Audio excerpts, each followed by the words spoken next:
Gnar is one of my favorite champions of all time. He's got a really unique kit, and on top of that, he's just a very fun champion to pilot in my opinion. He's also a champion with so much depth and complexity to him that I figured, you know what? It's time for us to do a guide on Gnar. Over on our website, GameLeap.com, I'm doing a full course on Gnar. This is going to cover absolutely everything. So the parts that we can't get to in this guide, it'll be over there. We've also got hundreds of guides, all done by challenger players, sorted into a quick and easy to use courses system. We've got courses both on the 5 fundamental roles as well as champion specific courses. So if that is something that interests you, make sure to check it out using the link in the description below. The best way to start your way towards Elo Heaven, make sure you smash that like button and subscribe so you can see as much of our content as possible. All right, what is the first thing that we need to know about playing Gnar? Well, this is going to be the fact that Gnar's cooldowns are actually just absurd.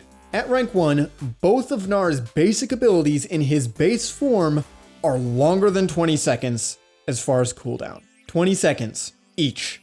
Crazy, right? Now, fortunately for us, there is a refund mechanic on Gnar's Q. Every time that you catch his boomerang, you're going to be refunded 40% of the cooldown. But that still leaves us with a 22-second cooldown on your jump. This means that a champion like Jax can jump on you about 3 times before your jump comes off cooldown. So what do we take from this? Well, it means you gotta play the early game safe. Gnar is a ranged champion and he is able to bully melees. However, if you use your E, your jump, and put it on cooldown, you need to respect the fact that you don't have an escape anymore. Whenever possible, you need to try and disengage with the movement speed from your W proccing or from fleet footwork. You don't have the freedom to just spam your E because this is just going to be way too punishing. You're going to have to wait an entire wave for it to come back off cooldown. And while yes, you can farm from afar with your boomerang, this is also a very long cooldown. You really can't play more aggressive until you start getting CDR. And this is why you're going to be rushing a Black Cleaver. Black Cleaver is going to give you 20% additional CDR, which is going to allow you to finally start walking further up, using your abilities off of cooldown. And while you still won't use your E just off cooldown, you'll just use it as an escape, you're actually able to walk up a little bit more frequently. You can play more aggressive when you have this item. You also need to be pretty careful against champions with mobility at level 3. Remember that Gnar's level 3 is pretty bad. The cooldown on your Q at level 1 is, like I said, very long, and even when you catch it for the refund, it's still going to be very long. Your W isn't even an active ability, so unless you're allowed to freely auto attack, which most champions just aren't going to let you do that, you don't do much at level 3. And that's okay. You want to wait until you're level 5 before you really start turning the pressure on. You get a lot of cooldown off of your Q every time you put an additional rank in it, which means by the time you hit level 5, you got 3 points in Q, and you can start poking more consistently. Throw in a Kindle Gem on your first base, and suddenly you've got a pretty reasonable cooldown on that Q if you catch it. Now at level 6, this is when you can start turning the heat on. What changes at level 6, you might ask? Well, I'm glad you asked me. You get additional bonus movement speed from your W when you put a point in your ultimate. On top of this, you're going to be pretty close to getting your Phage, which means, yeah, you can start kiting and chasing. That 22-second cooldown on your E is starting to matter less and less. The more movement speed you get, the more utility and CDR you get, suddenly it's not such a huge drawback. Once you have your Black Cleaver fully finished and you have max points in your Q at level 9, you're going to be able to really start bullying melees. The slow from landing your Q is going to work really well in tandem with the movement speed from your W and your Cleaver. You're going to be able to easily force extended fights where you're able to get multiple procs of your W off in mini form, and then you can finish with an all-in in your mega form. A lot of people who are new to Gnar think, I'm playing a ranged champion most of the time. I can bully the melees out of top lane. And then they realize that they've got 2 20-second cooldowns, they don't have a W in ranged form, and that it's just really hard to actually do anything early on into the game on this champion.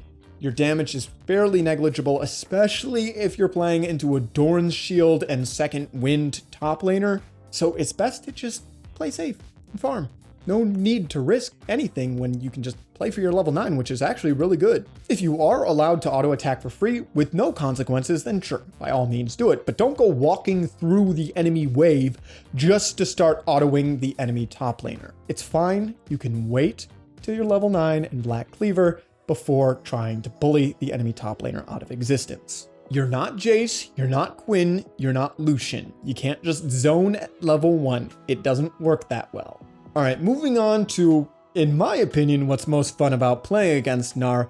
Now, some people would probably argue that it's AIDS playing against this, but once you have 2 items, which is going to be Black Cleaver and Frozen Mallet, you can just run at people. They can't get away from you. You should be level 11 at this point, which means, that's right, more bonus movement speed on your W, and on top of that, you slow them with your Q, you slow them with your auto attacks with Frozen Mallet, you have a ton of HP, you have a ton of CDR, and on top of it, if for some reason they try to fight you, you're going to turn into Gnar and just throw them against a wall. At this point, you want to be side laning whenever you can. There are a few champions that can deal with you at this point. Got to be careful about Camille, Irelia, and Jax. But aside from those guys, everyone else is gonna hate you.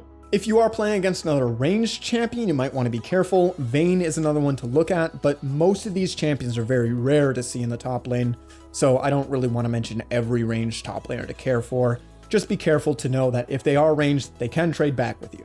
At this point, you don't really want to group unless you're fighting around objectives like Dragon or Baron or Rift Herald. You're so strong in a side lane and your TP ganks are so good with Gnar, it's such a waste to just group. Side lane, take 1v1s against other melees whenever you can. There are very few that can deal with you, and try to extend your lead in the side lane. You're gonna want some items before you start grouping with your team. You're also gonna want level 16 as soon as possible, because this is what allows you to just really group with your team and generate rage quickly in a fight.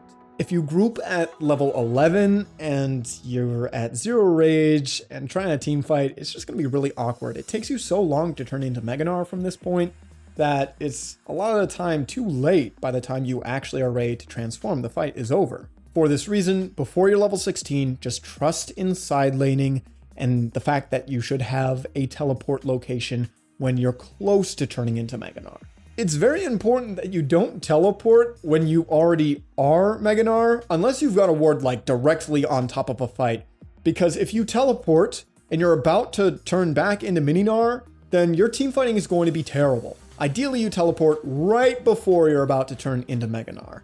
Then you can arrive to the fight, you can throw one Q or an auto attack, get ready to transform, and then jump in there and go ham. Of course, this is not always up to you. Sometimes your team decides that they want to fight for the dumbest reason. And if you have to show up, you have to show up. But if you can, be ready to transform soon after the TP. All right, so how do we want to be using our abilities at every stage of the game? We already mentioned that early on into the lane phase, you don't want to use your Q to farm because it's such a long cooldown.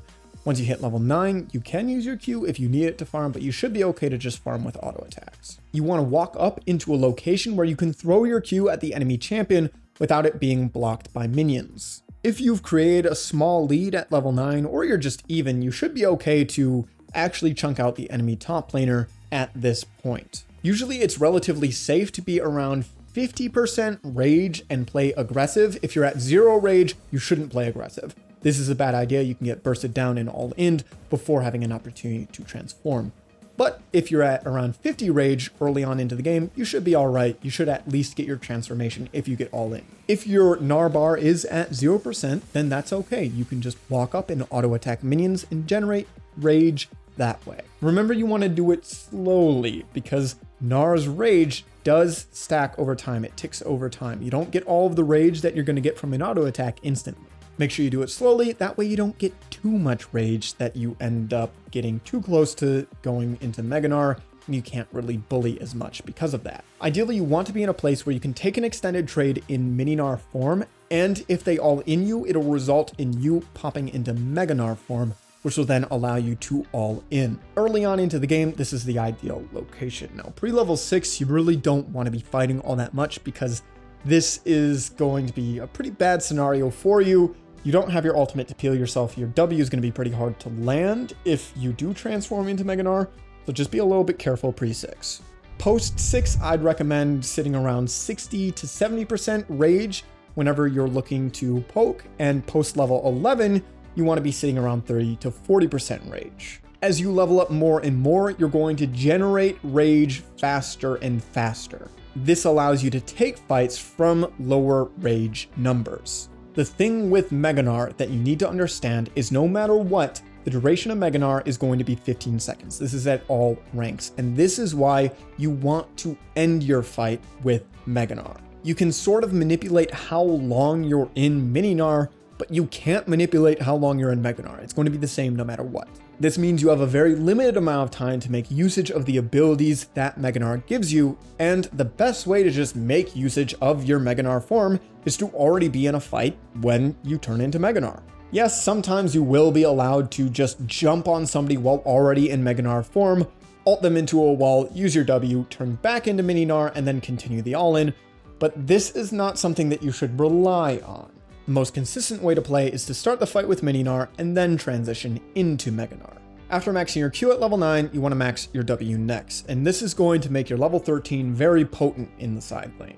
With Frozen Mallet and Black Cleaver, you're going to be able to run down pretty much any target, and if you're getting a Blade of the Ruined King on top of all this, you're just going to do so much percent max HP and percent current HP that pretty much nothing can really deal with that, especially a tank. As long as you play around your cooldowns properly, at this point you are a menace, and a very annoying one at that. The only way to deal with Gnar at this point is by playing the lane right. You need to back off when you play against Gnar, because he's going to just permanently auto you with Frozen Mallet. You can't get away. Nothing you can do about it. Unless you're playing a fed Camille or Irelia, you can't all-in him either, so make sure that you're abusing your power spikes here. Gnar spikes harder than most top laners. Level 13 is usually when you're going to have the largest lead on enemy champions. 16 does give you more opportunities against a lot of immobile bruisers, but if you're playing against something like Jax, Camille, Irelia, or Renekton, you're going to get outscaled. The scaling on these champions is just insane, and they're allowed to take Conqueror, whereas you are not, which means they're going to outduel you once the game goes to a certain point. This is another reason why we want to group at 16. If you've established a lead, then it's not likely that they'll be able to get back into the game, but just keep in mind, they do outscale you eventually, so you should keep an eye out for that. Now, I do want to cover your runes, since I did say that you can't take Conqueror. Well, you can take Conqueror, but you shouldn't. Your runes should be Fleet Footwork, Triumph, Alacrity or Tenacity, whichever you need, and Coup. For secondary, you're going to want to take a Resolve with Bone Plating and Overgrowth. In your shards, take Attack Speed, Adaptive Force, and whatever resistance that you need. A lot of people take Grasp on Gnar, but you got to keep in mind that Grasp is something that's really good for early game bullies, but Gnar is very unsafe early on into the game because of those long cooldowns that we mentioned. Fleet Footwork is going to help make up for that because it gives bonus movement speed when you pocket.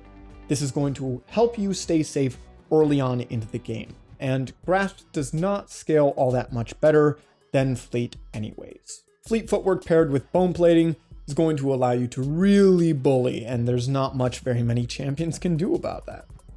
Some people also sometimes take Press the Attack, but with your combo, usually that's not going to be a whole lot of damage because most of the time you're proccing your W with a Q and 2 auto attacks, meaning you're not going to get the extra damage on your W proc, which is the majority of your damage. Press the Attack just doesn't do as much damage as you would hope. Fleet Footwork is going to be the most well-rounded choice for you to take on Gnar because, again, the safety that it provides is just invaluable. Finally, let's talk about itemization on Gnar. Now, I already mentioned Black Cleaver and Frozen Mallet, and you're going to want these in all of your games. After that, you can go a Blade of the Ruined King if you want more damage. I really like this option. Some people don't, but personally, I think it's pretty good. Some people also go Death's Dance, but I just can't get behind that one, personally.